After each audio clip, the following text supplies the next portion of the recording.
Good day, you're watching Businessworld Live. I'm Danie, Laurel, and here are today's top stories. The Philippine Statistics Authority revises second quarter growth upward ahead of the release of GDP figures for the third quarter. The country's farm output slightly picks up in the July to September period, but latest data show that Typhoon Paeng's damage to agriculture has breached 6 billion pesos. President Bongbong Marcos hopes to bring up issues surrounding the West Philippine Sea in his attendance at the ASEAN Summit in Cambodia. The president says he wants to begin discussion on a code of conduct in the maritime area. And on the corporate front, Metro Pacific Investment says it is on track to achieve its 14 billion core net income target for 2022 after posting stellar numbers in the third quarter. Let's begin our broadcast with the economy growing slightly faster than initially reported in the second quarter. The Philippine Statistics Authority revised GDP growth upwards to 7.5% from the 7.4% initially. The PSA attributes the upgrade to higher growth in the construction and real estate sectors. Revisions are consistent with international standard practices and take into account a larger set of data that include those belatedly reported by the agencies. The revision comes ahead of the release of third quarter GDP figures. The economy likely grew by 6.1% in the July to September period. That's according to a median forecast of 16 analysts polled by Businessworld. Now, though farm output picked up slightly in the third quarter, an expert warns that this could be dragged down by recent typhoons by the end of the year. Maricel Halili with these details. Agricultural production recorded marginal gains in the third quarter. Data released by the Philippine Statistics Authority showed farm output at constant 2018 prices inched up 1.8% year-on-year from July to September. The figure snapped 2 consecutive quarters of contraction, bringing the year-to-date average to 0.3%. At current prices, the value of production amounted to 501 billion pesos, reflecting an annual growth of 12.3%. Despite this, experts warn that a battery of typhoons in past months could crimp output and economic growth. Leonardo Lanzona, an economist at Ateneo de Manila University, said the quarterly increase masks a problem that the Marcos Jr. administration needs to address. As of Tuesday, the DA said agricultural damage caused by severe tropical storm Paeng was at 3.41 billion pesos. The volume of production loss was estimated at 207,000 metric tons, spanning 89,000 hectares of land. Calls have been mounting for President Bongbong Marcos to appoint a permanent agriculture secretary. However, the president maintains that the problems within the department must be fixed first. Despite current challenges faced by the agri-sector, former agri chief Manny Piñol sees no problem with Marcos staying as DA chief. Well, right now, tingin ko, he can hold on to it. Palakasin niya lang yung kanyang backup kasi nakikita ko yung advantage ng presidente at sekretaryo. Piñol said that while Marcos holds the DA chief position, he should define the powers of Undersecretary Domingo Panganiban. Siguro ang dapat gawin ng presidente ngayon, i-define na lang yung powers ni Ding Panganiban. Sige na, ikaw na bahala dyan. Basta pagdating sa issues of policy, konsulta sa akin. Yung usual operations ng DA, bahala ka ng dumiskarte dyan. For News 5, Maricel Halili, We Are One News. Typhoon Paeng's damage to agriculture has climbed to 6.1 billion pesos. That is according to fresh data from the National Disaster Risk Reduction and Management Council.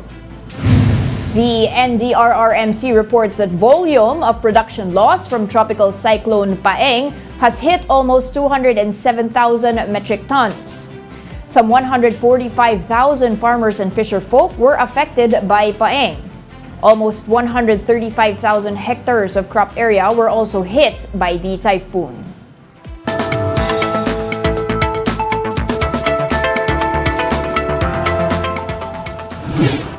Now, the magic number for third quarter GDP is anywhere from 5.2 to 6.5%, and with risks difficult to quantify what's at stake here for a country on the mend. Now, here to share his insights, we have with us Nicky Mapa, Senior Economist at ING. Good morning, Nicky. Welcome back. Good morning, and thanks for having me.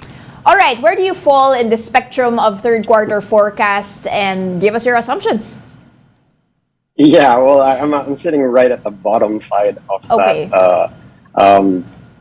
I guess GDP poll.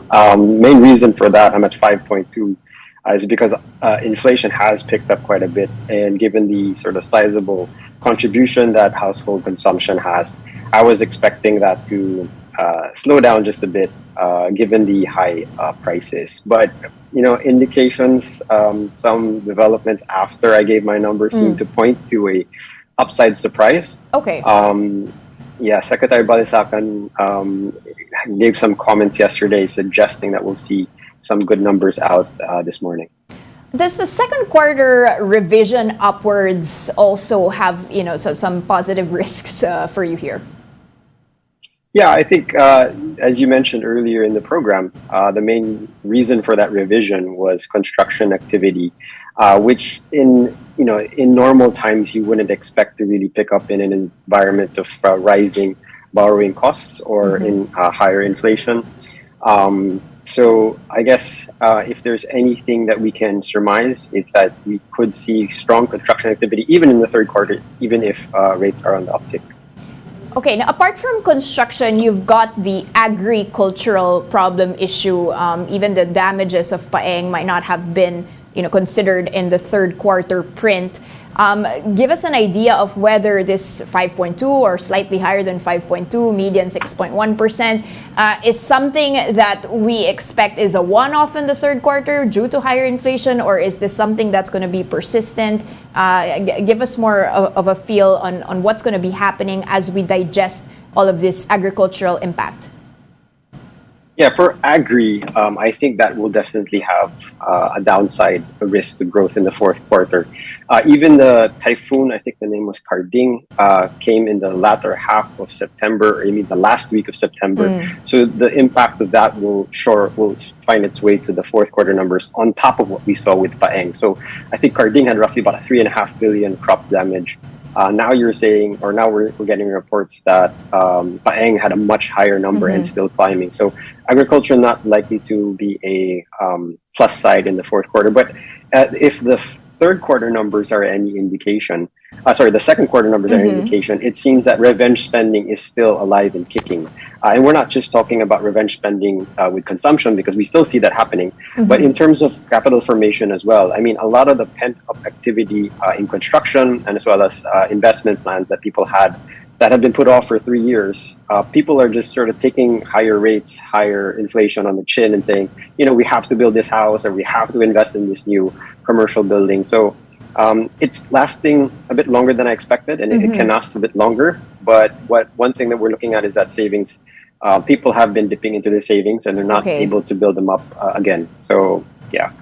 Yeah, that was my next question. Let's go through some of those points that you mentioned. So let's talk about inflation.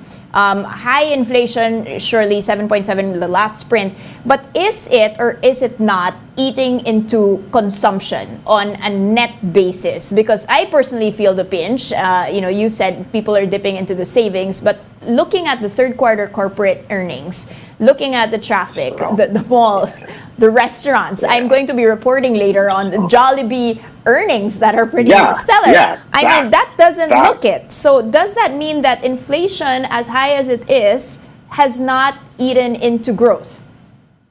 Yes, surprisingly. In the past, the last time we saw inflation at these levels, 2018, we saw a stark drop-off in household spending, especially on stuff like that, restaurants.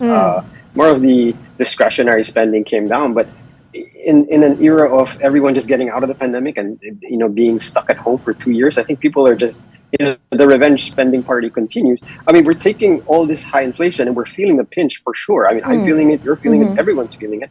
But we just continue to spend and dip into savings a bit more. So I'm not sure how much longer this can last, but it's continuing for a bit longer than expected. Okay, what about the rising interest rates? Is that because that doesn't seem to be hampering loan growth? That doesn't seem to be causing residential property investments to sour. I mean, again, we saw the third quarter residential numbers going up. To what extent is this being absorbed, and how much higher can we take before it starts eating up? Is there even a number that you're looking at in terms of the, not just the Fed rate, but the BSP? Yeah, so a good point on, higher rates usually lead to slower loan growth, and we're not really sure if will those rates, or would those rates have been higher if our BSP policy rate was a bit lower. But even if we're seeing a stark increase in your BSP borrowing costs, and I guess loan rates in general, capital formation continues, and I think this is an offshoot of that pent-up demand. Once again, one good example is like people who have been wanting to build their homes for the past 3 years and not been able to do so are still going to push through with that project. They're going to take the higher costs. They're going to bear the higher interest rates and all that, but they're going to push through with the investment nonetheless. So this is, I think, going to last for a bit longer. But one downside is that they are taking on higher borrowing costs, and that's going to hurt them down the road. Okay, now let's talk about some more fundamental issues here. Production, manufacturing, export, are these fine? Well, on the export side, we're still very much dependent on the electronic subsector, right, which comprises roughly 50% of our entire export sector. And with all that's happening in China and the rest of the world, we might not be able to bank on that as hard as we've had in the past. In terms of manufacturing, it's still much tied to food manufacturing.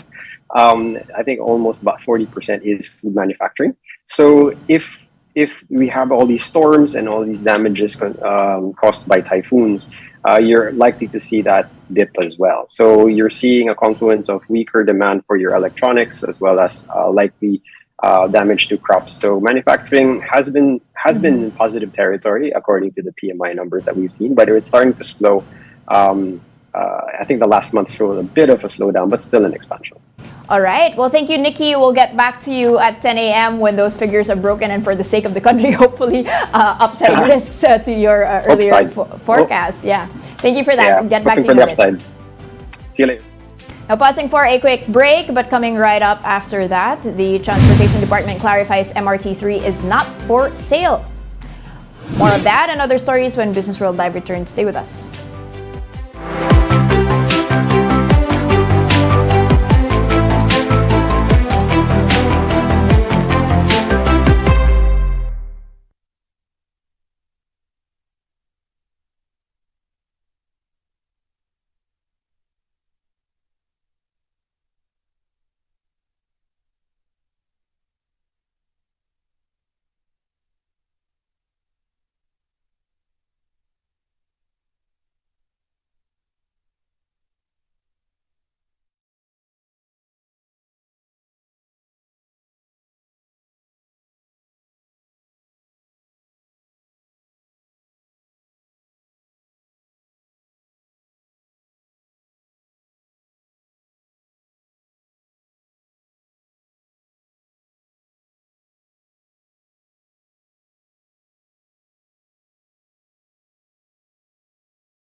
And you're still watching Business World Live here on One News. I'm Danie, Laurel.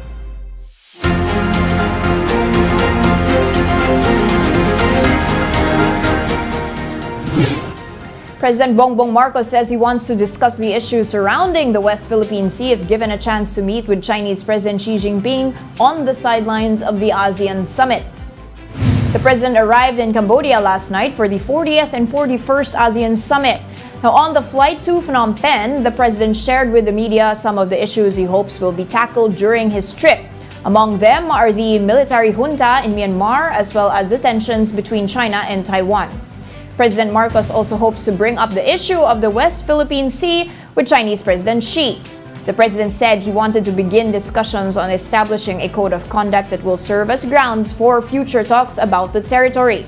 It is unclear, however, if the two leaders will get the chance to set up a bilateral meeting. We will have to find a area of consensus. Yun ang aking mga iniisip. Kasi kung hindi pa tayo makahanap ng area of consensus when it comes to that, well, I think the code of conduct is it's medyo natutulog eh. It's not really moving forward. But those kinds of discussions, especially with the West Philippine Sea, I'm hoping to do that with the Chinese president. Heads up, Meralco customers expect higher power bills this month on the back of the increase in generation charges. Meralco said the overall rate for a typical household rose by 0.0844 pesos per kilowatt hour in November, bringing the total to at least 9 pesos and 94 centavos per kilowatt hour. Now, this translates to a 17 peso increase in the electricity bill for a household consuming 200 kilowatt hours per month. Households consuming 300 kilowatt hours will see their bills increase by 25 pesos, while those consuming 400 and 500 kilowatt hours will pay an additional 34 and 42 pesos respectively. Meralco attributes the rate hike to an increase in generation charge, which was caused by a hike in charges from power supply agreements.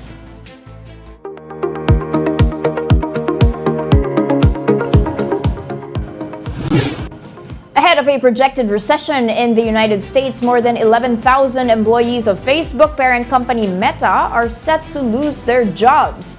This as Meta announced plans to cut the company workforce by 13% in a bid to cut back on expenses. Alex Webb with more details in this Bloomberg Quick Take. So Meta shares a little higher. This is the company announces 11,000 job cuts. Apparently it's all Mark Zuckerberg's fault. Alex Webb of Quick Take joins us now. They're cutting jobs, but they're not cutting jobs in the labs business, i.e. the Meta business that Mark Zuckerberg thinks is ultimately going to be profitable. How does this change the makeup of this company, and why is it going to be something that investors are going to be kind of okay with or comfortable with?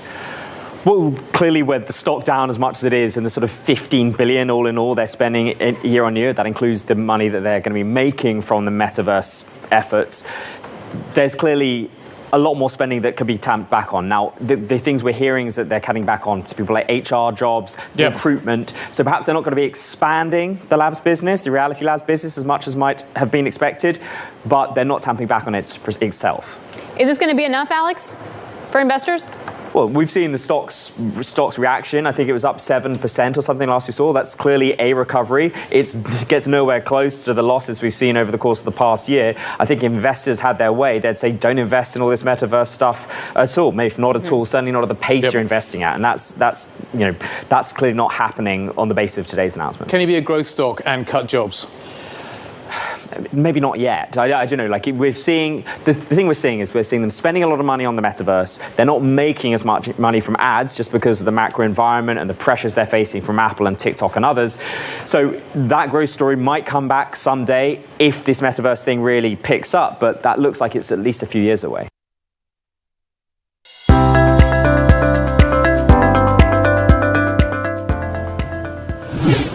Metro Pacific Investments saw a 26% increase in its consolidated core net income for the third quarter, bringing profits during this period to 4.4 billion pesos. Metro Pacific Tollways, meanwhile, saw a 94% core net income improvement during the same quarter, according to MPIC officials. This was attributed by MPIC to higher traffic on all roads and tariff increases, as well as the consolidation of Landco Pacific corporations this year. With this, MPIC Chairman, President, and CEO Manny V. Pangilinan said MPIC's on track to sustain its double-digit growth for the rest of the year and achieving its core net income target of around 14 billion pesos. However, the company admits that pandemic hurdles, inflation, and the weaker peso could all affect their current projects and investments. Despite this, Pangilinan says MPIC will remain active in looking for more investment opportunities.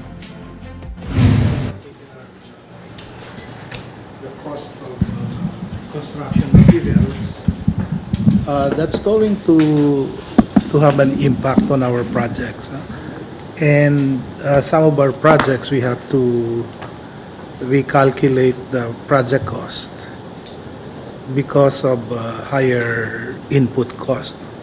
Apart from that, given the tough economic environment, for a number of reasons, clearly it's within your choice. I think we're taking the view that we should be active in looking for opportunities, but be very conscious of the returns, and you must buy assets that are, that are within your portfolio, if possible. The Transportation Department clarifies that the MRT-3 is not for sale. The agency explains that it is only considering privatizing the train line's operations and maintenance to improve operational efficiency. Turning over its operations to qualified private operators would also allow a reduction in operational costs of the MRT and keep fares affordable. The government is currently in charge of the operations of the MRT, which is owned by the private group Sobrepeña and maintained by Sumitomo. According to Transportation Undersecretary Cesar Chavez, the government shells out around 7 billion pesos a year as subsidy for MRT fares, operations, as well as equity rental.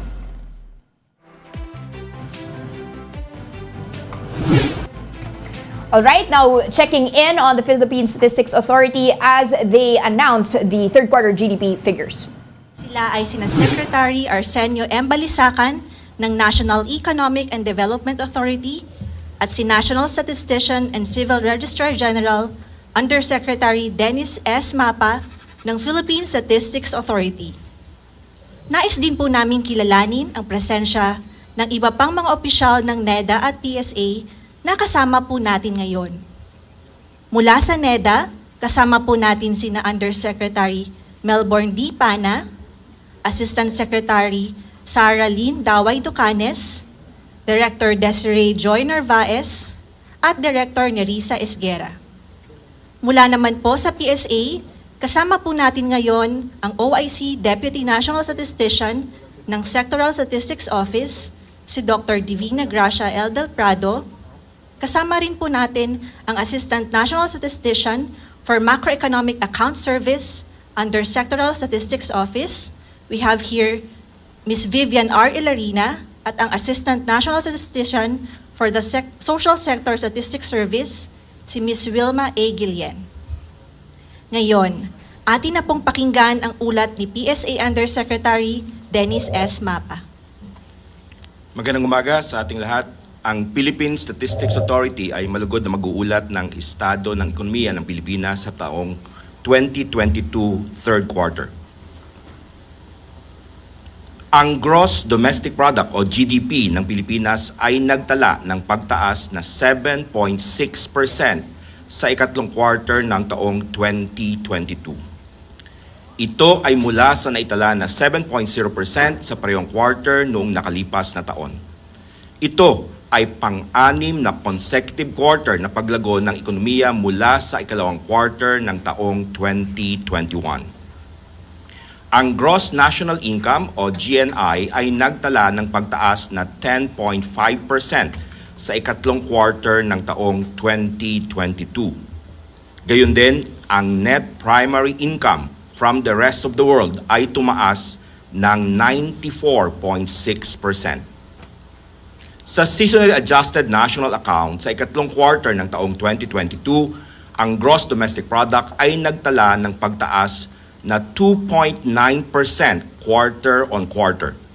Sa kabilang dako, ang GNI ay nagtala ng 3.6% quarter on quarter na paglago sa kaparehas na period. Ang mga pangunahing sektor ng ekonomiya na agriculture, forestry and fishing, industry at services ay nagsipagtala ng mga pagtaas na 2.2%, 5.8% at 9.1% respectively. Sa seasonal adjusted basis naman, ang agriculture, forestry and fishing, industry at services ay nagsipagtala ng mga pagtaas na 1.6%, 0.8% at 4.2% respectively sa quarter-on-quarter na basihan sa ikatlong quarter ng taong 2022. Sa ikatlong quarter ng taong 2022, ang per capita GDP ay tumaas ng 6.3% mula sa naitala na 5.6% sa parehong bahagi noong nakalipas na taon. Ang per capita GNI at per capita household final consumption expenditure ay parehong nakapagtala ng pagtaas na 9.1% at 6.7% respectively. Sa naitalang pagtaas ng GDP na 7.6% sa ikatlong quarter ng taong 2022, ang services sector ang nagtala ng may pinakamataas na contribution na 5.8 percentage points. Ito ay sinundan ng industry sector na nagtala ng kontribusyon na 1.6 percentage points, habang ang agriculture, forestry and fishing ay nakapag-ambag ng 0.2 percentage points sa kabuuang pagtaas ng GDP. Sa 16 na sektor ng GDP, ang accommodation and food service activities ay nagtala ng may pinakamataas na paglago na mayroong 40.6% sa ikatlong quarter ng 2022. Ito ay sinundan ng mga sumusunod: other services na tumaas na 38.3%, transportation and storage na tumaas na 24.3%, at construction na tumaas ng 12.2%. Ang mga sektor na may malalaking contribution sa pagtaas ng GDP ay ang mga sumusunod: wholesale and retail trade, repair of motor vehicles and motorcycles na nag-ambag ng 1.9 percentage points, financial and insurance activities na nag-ambag ng 0.77 percentage point, at construction na nag-ambag ng 0.76 percentage point. Sa demand side, ang imports of services ay nakapagdala ng pinakamataas na paglago sa antas na 55.2% sa ikatlong quarter ng taong 2022. Ito ay sinundan ng mga sumusunod: export of services na tumaas ng 32.5%, construction na tumaas ng 11.8%, at durable equipment na tumaas ng 11.6%. Sa ikatlong quarter ng taong 2022, ang mga sektor na may pinakamalaking contribution sa pagtaas ng GDP sa expenditure side ay ang mga sumusunod: household final consumption expenditure na nag-ambag ng 5.9 percentage points, construction na nag-ambag ng 1.5 percentage points, at durable equipment na nag-ambag ng 0.7 percentage point. Ang Philippine Statistics Authority ay kinagalak ang inyong pagdalo sa National Accounts Press Conference para sa ikatlong quarter ng taong 2022. Inaasahan namin ang ating muling pagkikita sa ikadalawang... There you have it, USEC Mapa giving a surprising print for the third quarter, 7.6% growth year-on-year, 2.9% quarter-on-quarter growth. Nicky, Mapa to weigh in. Not just you surprised, but everyone else. I mean, okay, yeah, give us your thoughts. Wow, just dumbfounded by the number. It's really, I guess, surprising that 5.9 percentage points of that 7.6 was delivered solely by household consumption. I think maybe school reopenings and people just getting back to normalcy, and taking higher prices on the chin. Maybe when we see the next BSP Consumer Expectations Survey number, we'll see the savings numbers drop a bit more, because in this environment of rising prices, borrowing costs also on the uptick, it's difficult to see this lasting for much longer. So just really, I guess, 2 years worth of lockdowns and being stuck at home. People are just getting out and about, and they're not getting sick of it. They're not getting tired of revenge spending, and it's also feeding into other sectors of the economy. I think the second biggest contribution to GDP came from construction. So something I mentioned earlier, people who had been sort of putting off big purchases or putting off investment activity like building a house or building a commercial building, these are now coming on stream, even if we're seeing higher borrowing costs. So they're going to have to take the increased interest payments down the road. I guess, basically just saying, we don't know when we're going to have the chance to do this anymore, given the events of 2020. So spend now, invest now. The reopening is in full swing. But yeah, I guess the big question is how much longer can we take these higher prices? As you mentioned earlier, retail spending is still high, as evidenced by the third quarter earnings numbers of some of the restaurants. But yeah, I chalk this up to the resilience of the Filipino. Exactly. Taking this on the chin, high inflation, almost at 8%. And, we just continue to go about our business despite high inflation, despite higher borrowing costs. Hopefully this can continue. Hopefully there's some reprieve, but the economy is quite robust, at least for the third quarter. All right, there you have it. Renewed lease on life post-COVID. Let's see, at least we're making banco this positivity for the headwinds ahead. Like you mentioned, goes to show that we are a resilient economy. Let's see how sustainable that is going to be. But some ammunition there for the government as well in balancing this act with inflation. Thank you so much for all your insights, Nicky. That's it for today, guys. November 10, 2022. Join us again tomorrow at 9:30 a.m. You can also catch us on Signal Play. Register for a free account now. That's at www.signalplay.com and stream One News Live anytime, anywhere. I'm Danie, Laurel. Stay safe, Philippines. We are One News, all sides, all the time.